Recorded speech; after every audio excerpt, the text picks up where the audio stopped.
Bom dia, boa tarde ou boa noite. Não sei necessariamente em que horário você está vendo esse vídeo, mas nós chegamos ao último e derradeiro vídeo do nosso guia do Campeonato Brasileiro. A gente deixou para o final três equipes, diferentes estados, né? A gente fez mais ou menos um padrãozinho de estados, mas a gente juntou aí três equipes, as três equipes que talvez para os apostadores sejam as equipes que existem menos informações para você discutir. Então a gente tem feito aqui, como vocês já devem ter visto, um guia do Campeonato Brasileiro em áudio e vídeo, falando de todas as 20 equipes que vão disputar a Série A do Campeonato Brasileiro. Chegou a vez de fechar esse guia com Juventude, Chapecoense e Cuiabá. Mas primeiro eu quero dar as boas-vindas ao Paulo. Tudo bem, Paulo? Tudo bem, Sérgio? E três equipes, né, que vieram também da Série C, né? Três equipes que muita gente acredita que têm grande potencial para serem os candidatos ao rebaixamento. Então, apesar de não ser do mesmo estado, são equipes que têm várias coisas em comum e a gente vai falar sobre elas três aqui para vocês. É isso, como o Paulo falou, tem esse detalhe, né? É quase um Série Bzão na Série A, né? São três equipes que vieram ainda da Série B para a Série A. E a gente vai começar falando do Cuiabá, que talvez seja o time mais difícil de se obter informações, porque é muito difícil você acompanhar o campeonato do Mato Grosso, né? Mas a time base do Cuiabá, com muitos reforços, o Cuiabá talvez tenha sido um dos clubes que mais mudou peças de uma temporada para outra em relação aos que vão disputar o Campeonato Brasileiro da Série A. O time tem o Walter, goleiro no gol. O Walter, aquele mesmo que era reserva do Cássio no Corinthians. O time joga no 4-2-3-1, né? Tem o Alberto Valentim, o glorioso Alberto Valentim como treinador. Na lateral direita, o Lucas Ramon, esse aí é um remanescente. O Marlon, ex-zagueiro do Corinthians, também na defesa. Com o Anderson Conceição, mais um remanescente da temporada passada. O Wendel, lateral esquerdo, ex-Corinthians, ex-Internacional, é quem tá lá na ala esquerda do Cuiabá nessa temporada. No meio de campo, um meio de campo parecido com o meio de campo da temporada passada, com Auremir e Rafael Gava sendo os volantes, o Auremir um pouco mais defensivo, o Gava costuma sair um pouco mais para o jogo. No meio de campo, uma grande contratação, na minha opinião. O Camilo é um meia revelado pela Ponte Preta, um moleque que saiu, disputou os campeonatos brasileiros de seleção de base aí disputou seleção de base pela seleção principal, perdão, me confundi, disputou torneios pela seleção de base, é um cara revelado na Ponte Preta, saiu muito cedo para o Lyon, não teve tanto espaço no Lyon e volta agora emprestado para disputar o Campeonato Brasileiro pelo Cuiabá. O Camilo aí é o camisa 10 do time matogrossense. No ataque, a gente tem também velhos conhecidos do futebol brasileiro. De um lado, o Jonathan Cafu, que passou pelo São Paulo, estava recentemente no Corinthians. Do outro lado, o Cleison, que também passou pelo Corinthians e que estava no Bahia. E no ataque, o Elton, infinável Elton, interminável Elton, um dos artilheiros do Brasil na temporada. Centroavante também com passagem por Vasco, Sport, Corinthians. O Cuiabá tem um time de muitos jogadores conhecidos do futebol brasileiro, né, Paulo? Você acha que o Cuiabá tem alguma chance de permanecer na Série A esse ano ou acha que o time é fraco demais para disputar a primeira divisão? A chance sempre tem, né? O grande problema para mim do Cuiabá, né, é que esses jogadores estão chegando agora, né, para a equipe, né? A equipe que teve dificuldades ali contra o 4 de julho, né? 4 de julho que a gente falou muito ali durante a Copa do Nordeste, foi eliminado pelo 4 de julho na Copa do Brasil e ficou apenas com o Campeonato Mato-Grossense, que é de um nível muito baixo, né? Eu vou comparar aqui o Cuiabá, né, como é conhecido aí, nosso querido Cuiabá, dourado, com o PSG. Né? Em que sentido? Né? O PSG sai contratando ali vários jogadores e joga a Liga dos Campeões, né? Contra outros grandes clubes da Europa. O Cuiabá é mais ou menos a mesma coisa. Contratou muitos jogadores e joga uma liga muito inferior à liga principal que ele vai jogar. Que é que liga? É o Campeonato Brasileiro. Então, não tem parâmetro técnico, assim como o PSG não tem parâmetro técnico do Campeonato Francês, para quando vai se comparar ali com a Liga dos Campeões. Então, o Cuiabá, né, gosto demais desse apelido, sempre que eu falo do Cuiabá no meu Instagram, né, e no meu Telegram também me refiro dessa forma, tem bons jogadores, né? Você pega um Walter aí que muito tempo foi reserva do Cássio, mas poderia ter sido titular na grande parte dos grandes times do futebol brasileiro. Acho que passou um pouquinho do bonde dele, né? Quando ele pegou aquele tempo ali de titular com o Tite ainda, né? E quando o Cássio voltou, acho que ele deveria ter saído de clube, ele teria vaga ali no Santos, no Flamengo, que na época não tinha goleiro, por exemplo, né? Ou tinha goleiro, mas de um nível bem mais baixo do que os que tem hoje. Então passou a fase para ele, ele saiu para o Cuiabá, tá bem servido de goleiro. Tem o PP, que saiu do Flamengo agora, também um cara que pode contribuir bastante. No ataque tem o Osman, por exemplo, que já fez sucesso ali em vários times da Série B, no interior paulista. Então tem várias opções ofensivas no meio. O William Correia, que acabou deixando o RB Bragantino para ir para lá, traz uma experiência também. Então são muitos bons jogadores, né? Não jogadores top de Série A, mas jogadores que, por exemplo, numa Série B, esse time aí com certeza seria favoritaço, na minha visão, né, para vencer uma Série B, para subir. Mas na Série A eu acho que está muito cedo, um time que contratou muita gente, vários times que subiram da Série B para a Série A caíram nesse erro de mudar totalmente o elenco e se deram muito mal. A minha única esperança do Cuiabá é que o Cuiabá não apostou naqueles altamente veteranos que já estão em final de carreira, uns caras que já ganharam muita coisa e que não tem mais fome. Esses caras estão no meio de carreira, vamos dizer assim. Então são caras que ainda podem render bastante. Cuiabá tem chance de ficar? Tem. Mas se você me perguntar, é um dos favoritos para cair? Eu digo que porque é isso, né? É uma faca de dois legumes. Qualificou o elenco, mas trocou demais esse elenco. Então você é mais ou menos o inverso do que aconteceu com o América. O América deixou de qualificar o elenco, mas manteve uma base muito forte. Então, acho que comparar esses dois times durante a competição vai ser muito legal. O que é que vai valer mais? Qualificar o elenco ou manter a base que conseguiu o acesso? É isso. Antes de começar a gravação, eu discutia com o Paulo, comentava com o Paulo, e quando você olha esse time do Cuiabá no papel, é um time bem interessante, é um time bom, é um time qualificado, como o Paulo falou, o Cuiabá contratou muito bem, é um time que consegue enxergar bem oportunidades no mercado, não são jogadores muito veteranos, são jogadores que ainda conseguem render um pouco. Acho o time um pouco velho para a Série A, mesmo com não sendo tão veterano, a média de idade é muito alta, você tem uma defesa muito alta, com a média de idade alta, você tem um meio de campo com idade alta, e você tem um ataque também com média de idade alta, então é preciso entender os efeitos e ter um time tão envelhecido na Série A assim.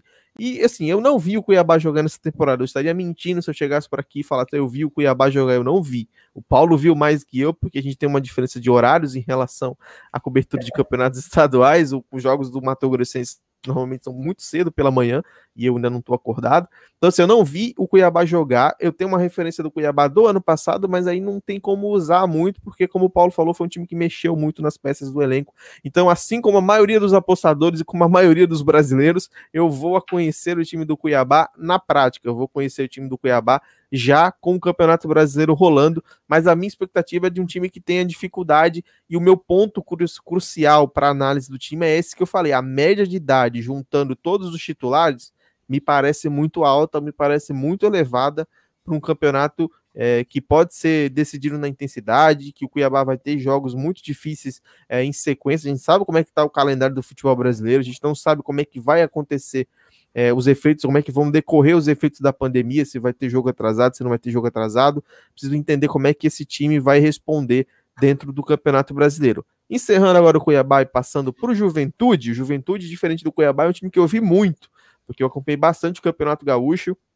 O Campeonato Gaúcho nessa temporada tem tido uma cobertura ampla pelo Sport TV, né? O Sport TV que perdeu ali os direitos do Carioca, né? Que era um campeonato que ocupava muito espaço na grade do canal da Globo. E o Gaúcho acabou ocupando esse espaço. O Juventude tem um time base formado pelo Marcelo Carné, o Paulo Henrique na lateral direita, Kleberson e Rafael Foster na defesa, o Eltinho completa a linha defensiva na lateral esquerda. No meio você tem o João Paulo, o Matheus Jesus e o Wesley, ex-Ceará como camisa 10, como meia. No ataque, dois nomes menos conhecidos, mas que fazem boa temporada, o Capixaba, o Marcos Vinícius, e no ataque o Matheus Peixoto, um dos centroavantes mais promissores que a gente tem no futebol brasileiro, apesar de eu já estar um pouco desconfiado do Matheus Peixoto, acho que ele não era tão bom jogador como eu imaginei que ele poderia ser.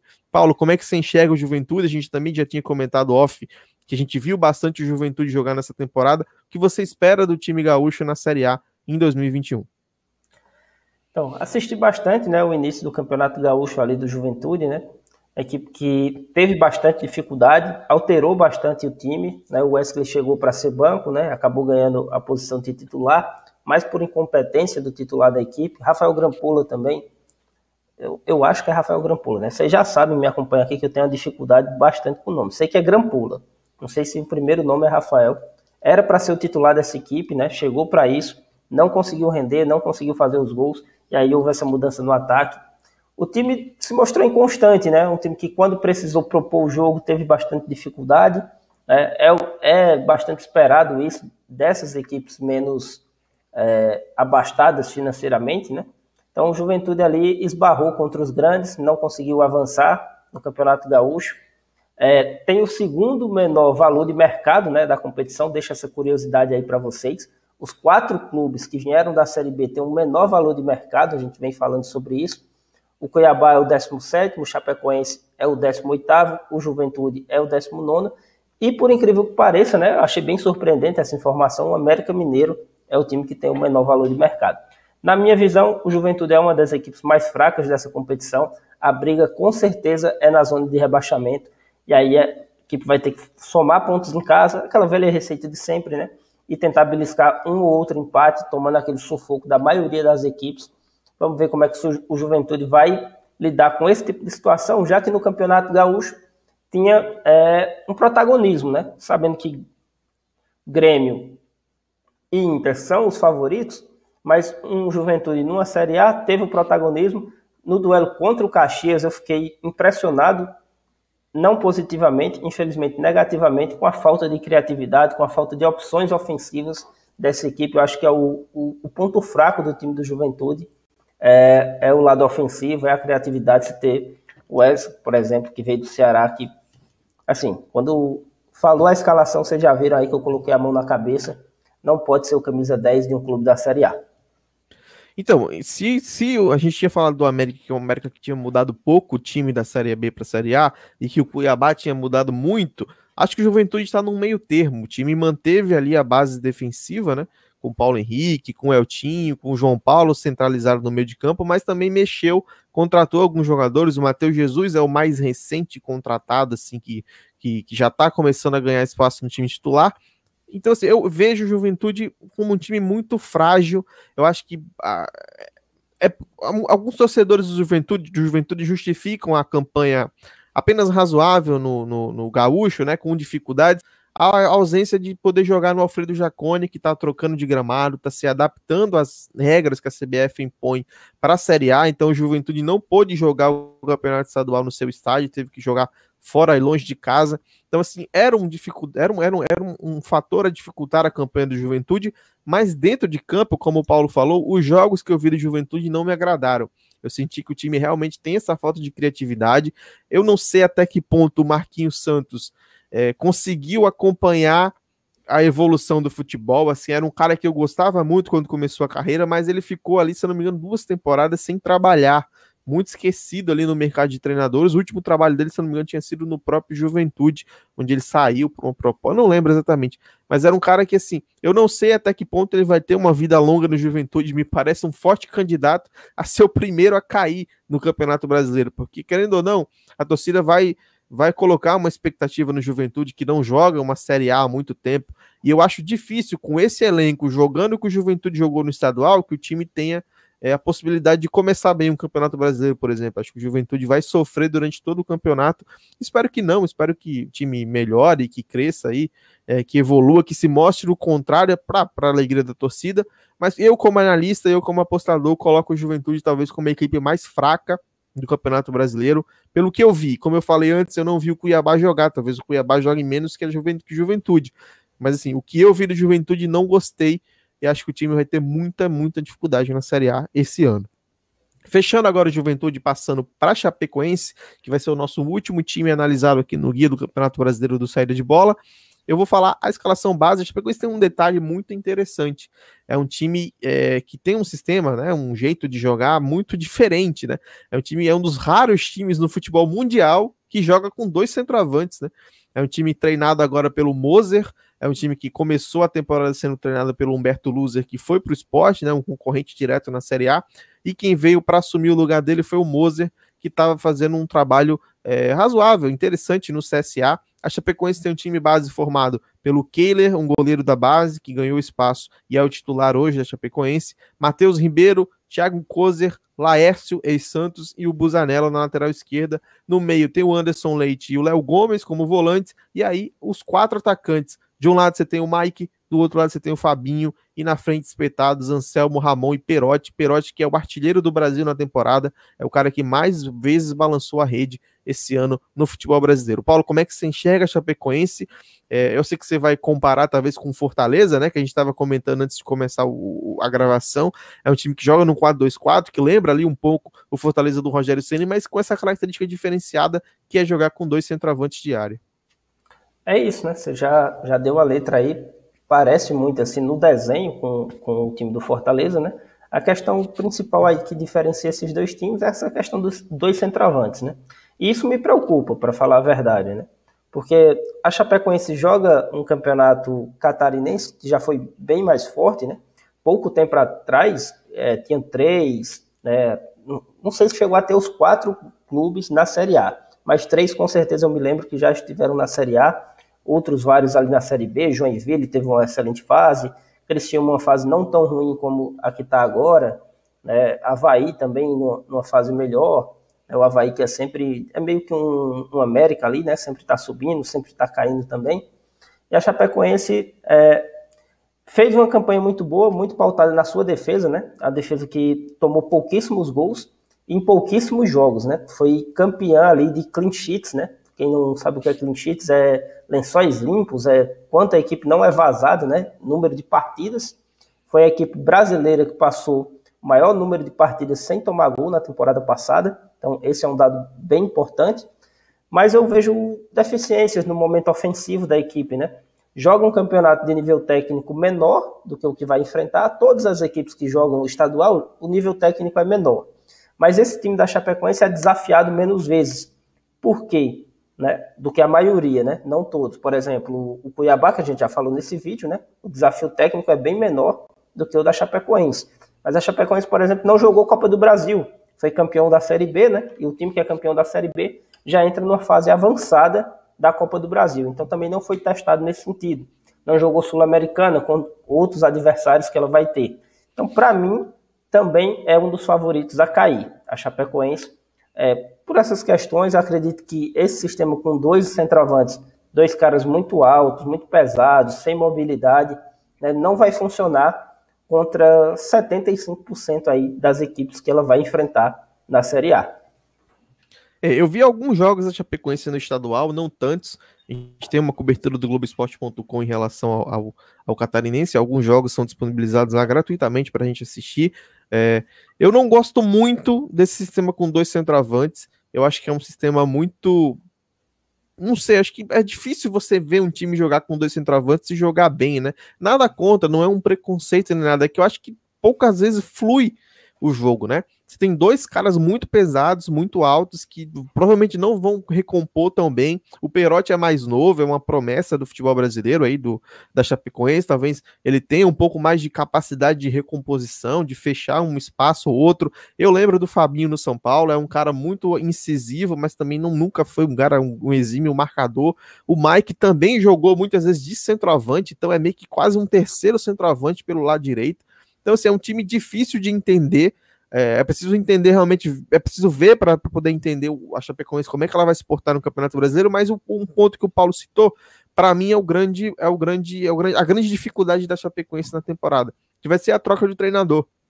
Acho que o Humberto Lousa tinha casado muito bem com o estilo da Chapecoense. É um cara que, como o Paulo falou, a gente falou também já no vídeo que a gente analisou o esporte, o efeito que ele teve no esporte, né? Depois que ele chega no esporte, a defesa do esporte melhora muito, e era basicamente essa a grande característica da Chapecoense na temporada passada. Era um time que sofria pouquíssimos gols, e quando chegava eventualmente, decidia. Tinha um Paulinho Mocelin em grande fase. O Paulinho Mocelin se machucou gravemente na reta final da Série B e foi para o esporte junto com o Humberto Loser. Então, assim, eu não tenho grandes perspectivas para a Chapecoense, mas quando comparo com Juventude, com Cuiabá, a Chapecoense recentemente é quem tem mais experiência disputando uma Série A do Campeonato Brasileiro. A Chapecoense disputou a Série A durante vários anos consecutivos, chegou aí para a Libertadores, inclusive, depois daquele acidente trágico que a gente teve em relação à queda do avião com a delegação. Então, assim, experiência na Série A, dos que estão subindo, eu acho que a Chapecoense entra com um pouquinho de vantagem. Mas aí quando você vai comparar o time e como você vai comparar a principal característica do time de uma temporada para outra, o que fez sucesso no ano passado dificilmente vai fazer sucesso esse ano, porque o treinador é diferente, é um treinador com outras ideias, e é preciso entender também essa coisa de jogar com 2 centroavantes. Eu não sei se isso funciona de verdade no futebol que a gente vive hoje. E com isso a gente encerra agora o último vídeo do Guia do Brasileirão. A gente fez aí analisando os 20 clubes que vão disputar a Série A do Campeonato Brasileiro. Foi um material muito divertido de fazer, muito complexo, deu um pouquinho de trabalho, mas acho que vale a pena. A gente entregou para vocês um conteúdo voltado para quem gosta de futebol, voltado para quem aposta também, né? Para quem é apostador esportivo. Então, assim, vou passar a palavra para o Paulo para ele comentar um pouco de como foi gravar esse Guia do Brasileirão, para a gente encerrar o vídeo aí e entregar de vez o conteúdo que a gente prometeu para vocês. Paulo, como é que foi para você? Cara, foi sensacional, né? A gente pensou isso lá atrás, não sabia muito bem como era que a gente ia fazer, né? Eu sempre tento pensar nas coisas que eu vou fazer em 2 pontos, né? O que é que as pessoas não costumam fazer, mas que podem ajudar as outras pessoas. E as outras pessoas, no caso aqui, é o nosso público, né? Nosso público que é formado pela grande maioria de apostadores. Então, muita gente se prende ali a guias, né? Como eu já falei aqui em outras edições, eu construí um guia muito famoso aí da Série C. Foi muito bacana, foi muito legal. Foi pioneiro na época, né?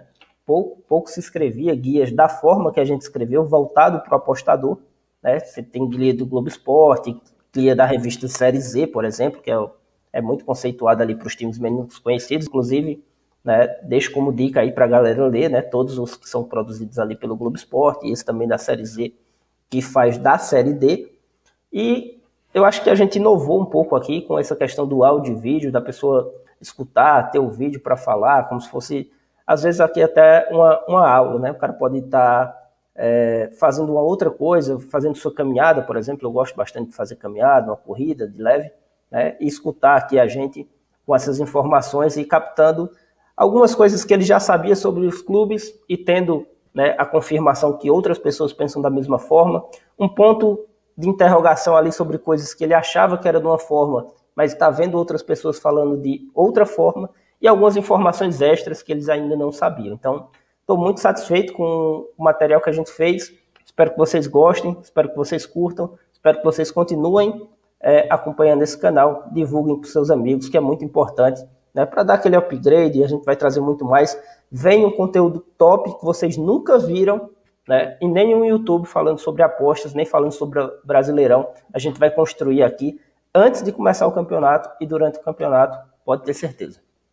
É isso, esse foi apenas o começo de um grande projeto que eu e o Paulo pensamos para o Campeonato Brasileiro. Vocês nunca realmente viram uma cobertura tão ampla e com tantas coisas voltadas para o apostador e para quem gosta de futebol. Se você gostou desse vídeo, deixe o seu like, deixe o seu comentário, se inscreva no nosso canal, compartilhe com seus amigos. A gente produziu um guia de Brasileirão aí muito amplo, muito detalhado para todos vocês. A gente pede em troca apenas o seu reconhecimento, o seu like, o seu comentário, a sua passagem de informação para os seus amigos, para trazer mais gente para acompanhar o nosso canal. É essa forma de pagamento que a gente tem em relação ao conteúdo que a gente produz. É isso, foi um prazer fazer esse Guia do Brasileirão com vocês e com o Paulo, e até o próximo vídeo.